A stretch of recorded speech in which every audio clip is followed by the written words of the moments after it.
ఒకప్పుడు నంబి నారాయణన్ మీద తప్పుడు కేసు పెట్టి జైల్లో పెట్టింది కేరళలో కమ్యూనిస్ట్ ప్రభుత్వమే.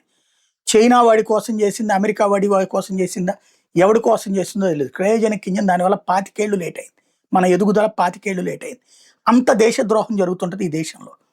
అట్లాగే ఇప్పుడు మళ్ళీ ఈ మధ్యన సైంటిస్టుల వేధింపులు, సైంటిస్టుల మీద కేసులకు సంబంధించి చర్చ జరుగుతోంది చూసాం కదా. ఇప్పుడు ఇస్రో సైంటిస్ట్ ప్రవీణ్ మౌర్య తాజాగా కీలకమైన సంచలన ఆరోపణ చేశారు. కేరళలో ఉన్నటువంటి ఒక ల్యాబీ విఎస్ఎస్సి ఆర్ ఇస్రోకి సంబంధించి యాంటీ నేషనల్ యాక్టివిటీస్ చేస్తోంది, మిలిటరీ రహస్యాలు అమ్ముతోంది, డిఫెన్స్ రహస్యాలు అమ్ముతోంది, గవర్నమెంట్ డేటా అడుగుతున్నారు, ఫారెన్ ఎంటైటిల్స్ దుబాయ్ నుంచి ఈ కథ అంతా నడుస్తుందంటూ ఏకంగా సోషల్ మీడియాలో ఒక పోస్ట్ పెట్టుకొచ్చారు. ఎంటైర్ ఆపరేషన్కి కేరళ పోలీసులు ప్రభుత్వం సహకరిస్తున్నాయి. కమ్యూనిస్టు ఇప్పుడు ప్రభుత్వం మారింది అనుకోండి, ఇక నుంచి మారుతుంది.